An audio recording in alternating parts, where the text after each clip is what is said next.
First context deception. The quantum detection array beneath CERN wasn't supposed to exist. Hidden 3 kilometers below the public-facing particle accelerator, Dr. Sarah Chen stared at readings that definitely weren't supposed to exist either. The quantum entanglement patterns spiraling across her holographic display showed something massive approaching Earth, something that bent space-time in ways she'd only theorized possible. "Director Walsh," she called, her voice steady despite her racing heart. "I think you need to see this."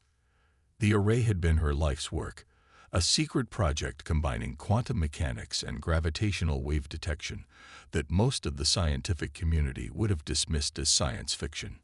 But the military had believed in her theories, and now she knew why. Director Marcus Walsh appeared at her shoulder, his weathered face illuminated by the dancing blue lights of the quantum display. "Talk to me, Dr. Chen." "They're using quantum-folded space to hide their approach," she said, manipulating the hologram with practiced gestures. "Conventional detection systems won't see them for another week, but they're there. A fleet of ships, each one massive enough to create its own gravitational signature." Walsh's expression remained neutral, but Sarah noticed his hands tighten behind his back. "Hostile. That's the interesting part." Sarah brought up another display, this one showing complex mathematical patterns. "Their quantum signatures are deliberately messy, like someone trying to make advanced technology look primitive. They want us to detect them, but only with conventional sensors, and only when they choose."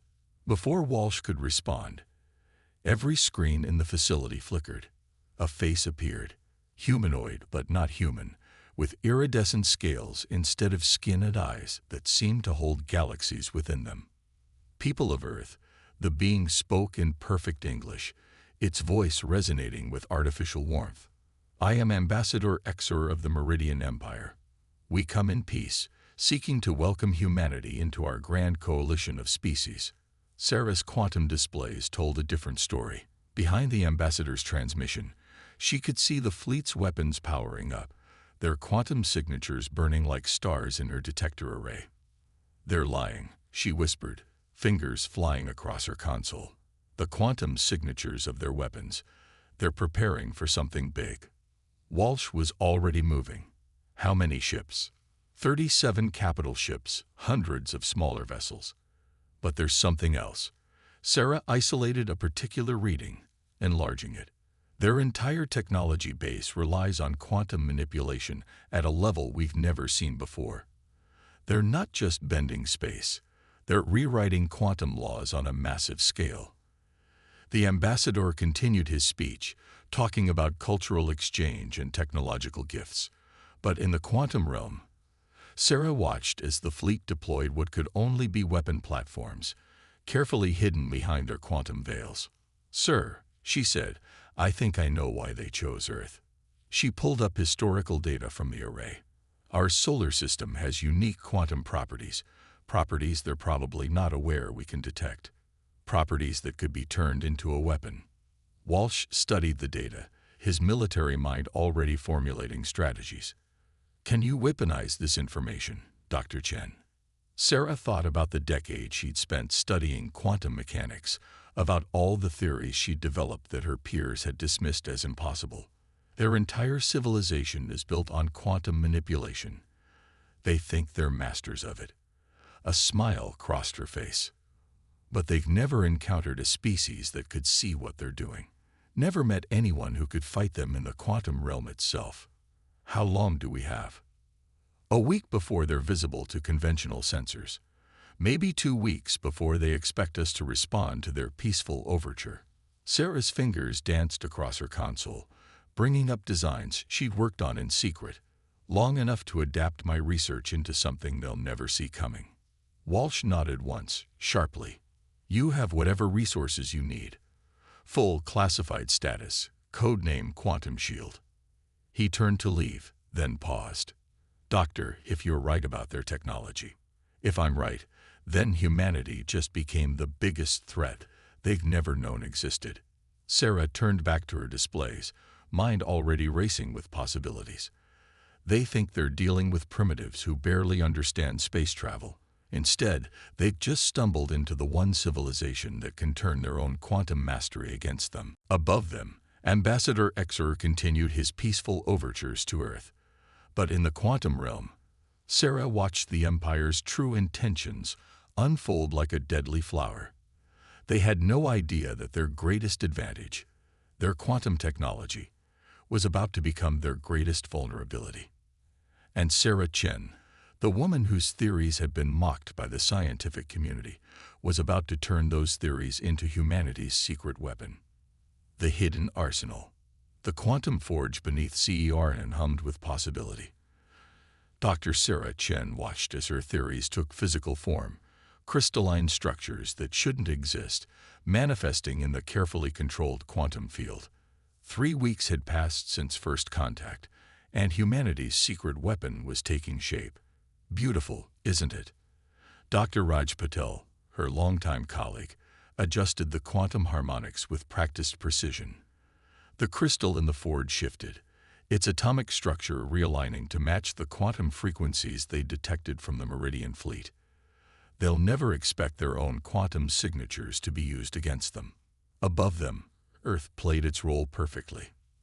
The Meridian Empire's ambassadors walked the halls of the United Nations, demonstrating simple technologies to wide-eyed human leaders. Every demonstration was recorded, analyzed, and fed into the Quantum Forge's databases. Colonel Maya Santos entered the lab, her uniform bearing the newly created Quantum Defense Initiative insignia. Dr. Chen, we've intercepted more transmissions.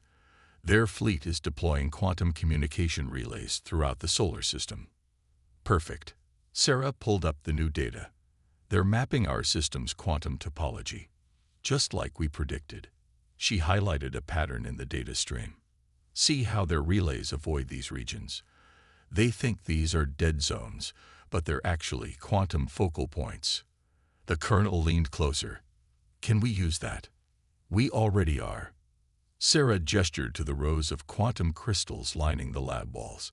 Each one pulsed with an inner light, synchronized to Earth's natural quantum field. These crystals are quantum amplifiers. When activated, they'll turn those dead zones into weapons. Raj brought up a simulation on the main display. The Meridians built their entire civilization on quantum manipulation, but they've never encountered a system like ours. Earth's magnetic field, its position in the galaxy, even its core composition. Everything creates a unique quantum environment. An environment they think makes us primitive, Sarah added, because their standard quantum technology works poorly here. They assume we're stuck with conventional physics because we haven't mastered quantum engineering. They never considered we might have developed something different. The simulation showed their plan in action. Earth's natural quantum field, amplified by the crystals, creating a cascade effect that would disrupt any quantum-based technology within the solar system. Ships, weapons, even their basic tools. Everything the Meridians used relied on quantum manipulation. How many crystals do we have? Colonel Santos asked. 312, Raj answered. We've seeded them at quantum focal points around the planet. They look like natural formations to the Meridian scanners. Sarah pulled up another display, this one showing the Meridian ambassador's latest speech. The alien's scaled face spoke of friendship and advancement, while his ship's quantum weapons charged in orbit. They're planning to strike within the week. Their quantum signatures are reaching critical levels. Are we ready? The colonel's question hung in the air. Sarah looked at her life's work, now transformed into humanity's defense. Almost. There's one more element we need. She brought up schematics for a device that seemed to defy physics itself. We're not just going to defend against their quantum technology. We're going to show them what humanity can do with it. The device was beautiful in its complexity. A quantum processor that could rewrite local spacetime, but designed to work with Earth's unique quantum field rather than against it. While the Meridians forced quantum effects through brute force, this device would surf the natural quantum waves of the solar system. They think quantum manipulation requires massive ships and power plants, Sarah explained. They never considered that a primitive species might find a different way, a better way. Raj checked the latest readings from their quantum sensors. Their fleet is moving into final position. All ships are charging their quantum weapons. Colonel Santos straightened. "How long do you need?" 24 hours, Sarah said, already moving to the forge controls. "We'll be ready when they make their move." The colonel nodded sharply. "I'll inform command. Whatever happens, doctors, humanity owes you a debt we can never repay." After she left, Raj turned to Sarah. "They really have no idea, do they? The Meridians." Sarah watched as another crystal took shape in the forge, its structure perfectly aligned with Earth's quantum field. "No, they're so convinced of their superiority that they can't imagine we might understand quantum mechanics better than they do." She smiled. Sometimes being underestimated is the greatest advantage of all. In orbit, the Meridian fleet continued its preparations, their quantum weapons charging with enough power to subjugate a planet. But they never looked closely at the strange crystals appearing around Earth, never questioned why their quantum sensors struggled in certain areas, never wondered if humanity's primitive understanding of physics might give them a perspective the Meridians had never considered. They were about to learn that sometimes the most dangerous opponent isn't the one with the biggest weapons, but the one who sees the universe differently. Warriors of the quantum void. The attack began at dawn.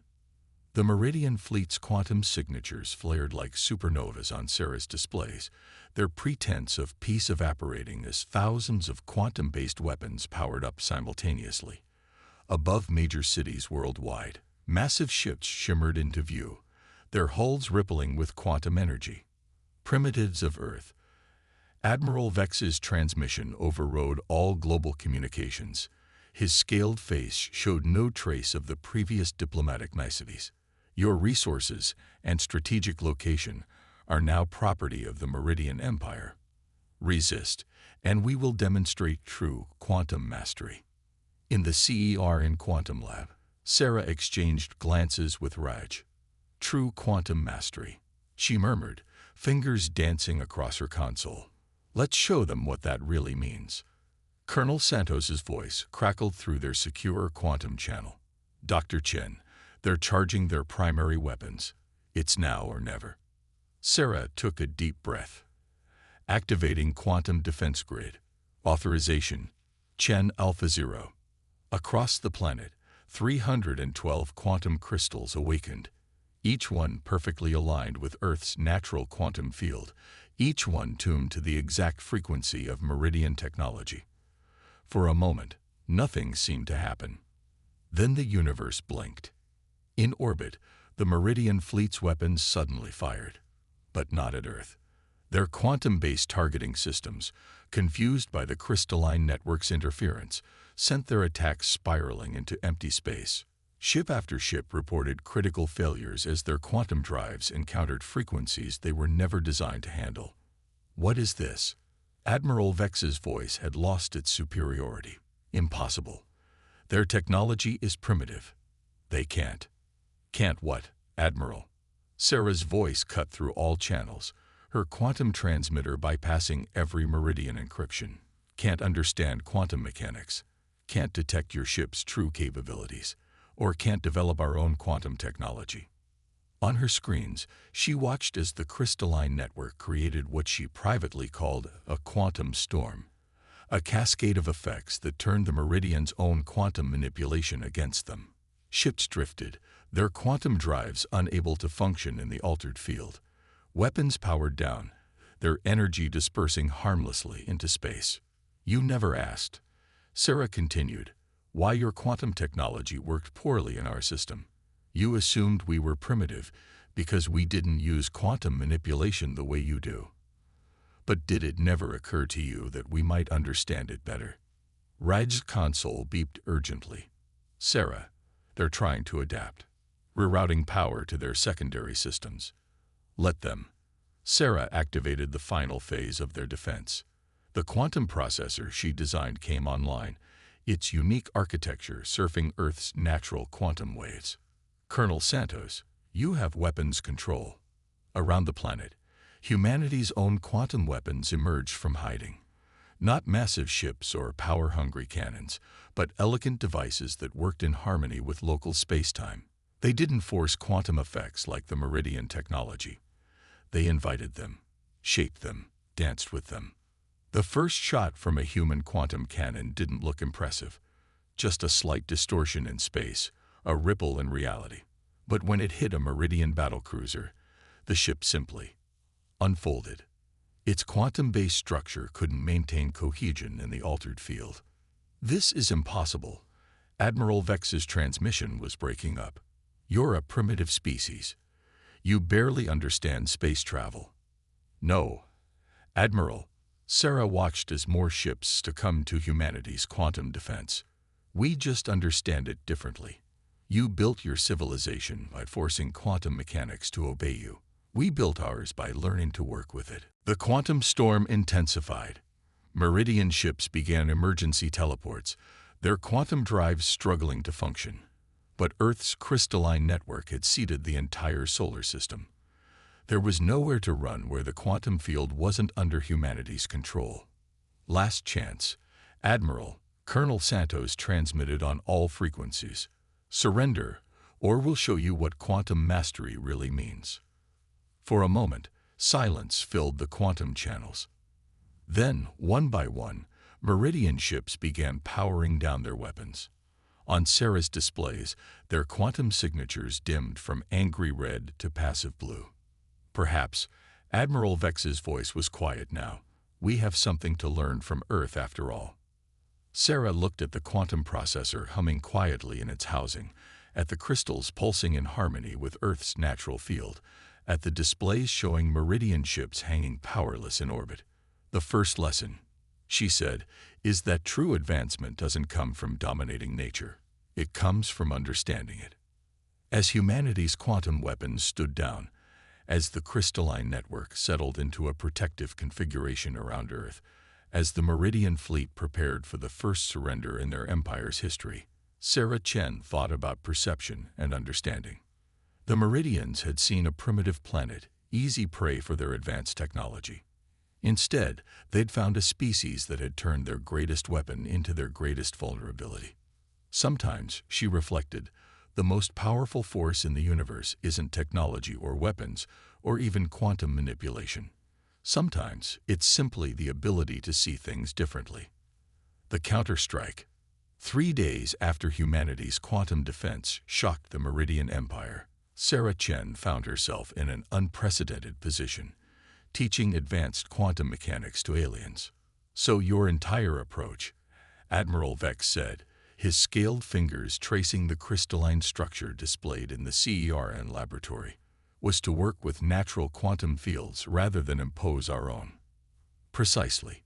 Sarah manipulated the hologram, showing how Earth's quantum defense network flowed with the solar system's natural quantum currents. Your technology is incredibly advanced, but it fights against local spacetime. Ours dances with it. The laboratory had become an impromptu diplomatic center. Under the watchful eyes of Earth's military, selected Meridian scientists worked alongside human researchers, both species learning from each other's radically different approaches to quantum manipulation. Colonel Santos entered, accompanied by Dr. Raj Patil and several members of Earth's newly formed Quantum Defense Council. Dr. Chen, we've detected something concerning. Show them. Raj. Raj brought up a quantum scan of the outer solar system. Multiple quantum signatures, not Meridian. He highlighted several points where spacetime showed unusual distortions. We think it's the hegemony. Admiral Vex's crystalline eyes widened. The hegemony. Here. His scales shifted color, displaying what Sarah had learned was anxiety. They're our greatest rivals. If they've learned of our situation, they have, Colonel Santos confirmed. And our quantum sensors detect they're bringing a fleet 3 times the size of yours. Sarah studied the readings. The hegemony ships used quantum technology similar to the Meridians, but with subtle differences. More brutal, less elegant. Their quantum signatures blazed like forest fires compared to the Meridians' controlled burns. They think Earth is vulnerable, Admiral Vex said. With our fleet neutralized, they'll assume this sector is ripe for conquest. Sarah exchanged glances with Raj, then looked at Colonel Santos. Permission to execute Operation Quantum Echo. The colonel nodded. Granted. Admiral Vex, we'd like to propose an alliance. An alliance? The admiral's scales shifted again, showing surprise. After we tried to conquer you. The best way to turn an enemy into an ally, Sarah said, activating new sequences in the quantum processor, is to face a common threat together. Besides, I think your scientists might help us refine this next phase. Over the next hours, human and Meridian scientists worked together, combining their approaches to quantum manipulation. The Meridians' vast experience with quantum technology merged with humanity's innovative approach to working with natural fields. Remarkable. A Meridian quantum theorist named Zix commented, watching as their combined efforts took shape. We spent millennia learning to force quantum effects through artificial means. Never once did we consider this. Sarah watched as the quantum defense network evolved, incorporating elements of Meridian technology while maintaining its harmony with natural spacetime. The hegemony uses quantum manipulation even more forcefully than you did. They'll never expect this. How long until they arrive? Colonel Santos asked. 6 hours, Raj reported. Their quantum drives are pushing local spacetime to its limits. They're burning through resources just to get here quickly. Let them come, Sarah said, making final adjustments to the network. They're about to learn that humanity doesn't just defend. We strike back. When the hegemony fleet arrived, they found what they expected. Earth, seemingly defenseless, with a disabled Meridian fleet in orbit. Their quantum weapons powered up, their ships moved into attack formation, and their commander broadcast the usual demands for surrender. They never saw the real attack coming. Earth's quantum defense network, now enhanced with Meridian insights, didn't just disrupt their technology, it redirected it. Every quantum weapon they fired, every energy pulse they launched, flowed into the natural quantum currents of the solar system and emerged somewhere else entirely. Impossible. The hegemony commander's transmission showed their first hint of fear. Our quantum signatures. They're being reflected. Not reflected. Sarah transmitted back. Redirected. You're not just fighting Earth now. You're fighting the fundamental nature of space-time itself. The combined human Meridian defense turned the hegemony's own power against them. Their massive energy expenditure, their brute force approach to quantum manipulation, became their downfall. The more they fought, the more the quantum currents pulled their ships apart. In under an hour, the mighty hegemony fleet retreated in disarray, their quantum drives struggling against forces they never knew existed. They left behind a changed solar system, one where humans and Meridians stood together, where two different approaches to quantum mechanics had created something entirely new. I never thought I'd say this, Admiral Vex said, watching the hegemony ships flee, but humanity's primitive understanding of physics might have just changed the course of galactic history. Sarah looked at the quantum processor, still humming in perfect harmony with Earth's natural field. Sometimes, she said, the best way to advance isn't to force the universe to change, but to learn how to change with it. The combined fleet of Earth and Meridian ships hung in orbit, their quantum signatures now pulsing in sync with the solar system's natural rhythm. It was more than a victory. It was the beginning of a new understanding of how to work with the fundamental forces of reality itself. And somewhere in the quantum void, the ripples of this change were already spreading across the galaxy. A new dawn. 1 year after the hegemony's failed invasion, the Sol system had become something unprecedented in galactic history, a quantum harmony zone. Sarah Chen stood at the main observation deck of Harmony Station, Earth's first joint human-Meridian space installation, watching ships from a dozen different species navigate through the quantum currents her team had mapped.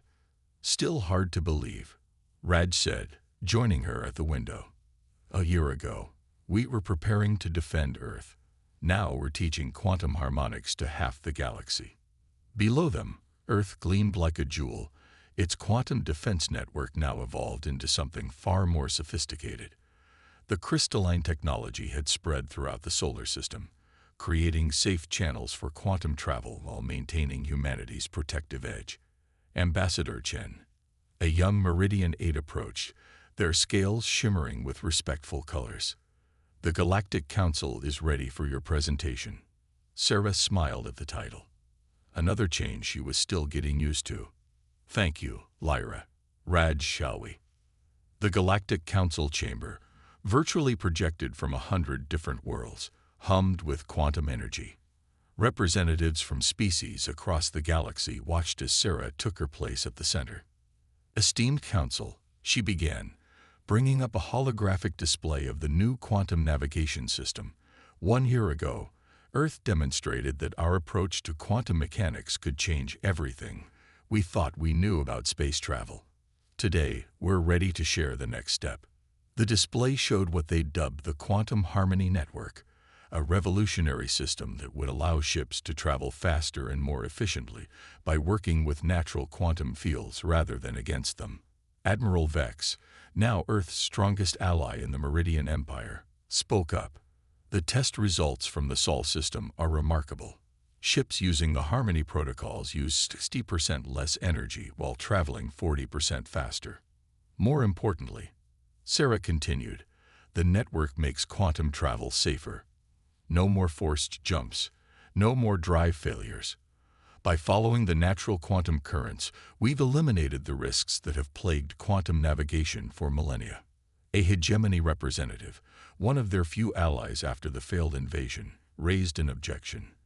"But implementing this across multiple systems would require cooperation." Sarah finished. "Yes, the network only works when we work together. Just as Earth and the Meridians discovered, sometimes our greatest advances come from combining different perspectives." The chamber filled with discussion as representatives debated the implications. Sarah watched them with quiet satisfaction. The network wasn't just about transportation. It was about changing how species interacted with the fundamental forces of the universe. Later, in a private meeting room, Sarah met with the core team that had started it all. Colonel, now General, Santos, Raj, Admiral Vex, and several others who had been there during those crucial first days. "The Harmony protocols are just the beginning," Sarah explained, showing them designs for the next phase. "We've barely scratched the surface of what's possible when we stop fighting against nature and start working with it." "And to think," Admiral Vex mused, "we once thought Earth was primitive because you didn't use quantum technology our way." "That's humanity's greatest strength," General Santos said. "We don't just think outside the box. We question why there's a box in the first place." The design showed something even more ambitious, a way to use quantum harmonics not just for travel, but for communication, energy production, even terraforming.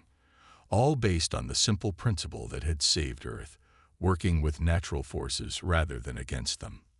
"There will be challenges," Raj cautioned. "Not everyone will want to change their ways. Let them resist," Sarah said, watching as a ship outside the window gracefully navigated the quantum currents. "The universe has a way of teaching us what works and what doesn't.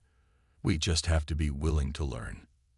As if to emphasize her point, a massive Meridian carrier phased into view, its quantum drive perfectly aligned with the solar system's natural field. A year ago, such a transition would have required enormous energy and risked drive failure. Now it was as smooth as sailing with the wind. "A new dawn for the galaxy," Admiral Vex said, his scales showing the deep blue of contentment. "And it started because a primitive species saw something we all missed." Sarah thought about the quantum processor that still hummed beneath CERN, about the crystals that had saved Earth, about all the possibilities that had opened up when different species learned to work together. "No," she corrected gently. "It started because we all finally learned to listen, to each other, and to the universe itself." Outside, ships of a dozen designs flew through the quantum currents of the Sol system, their paths tracing patterns of harmony in the vast dance of spacetime. Earth had not just survived. It had shown the galaxy a new way forward. And somewhere in the quantum void, the future was unfolding in ways no one could have predicted, guided by the simple principle that had changed everything. Sometimes the best way to advance isn't to conquer, but to understand.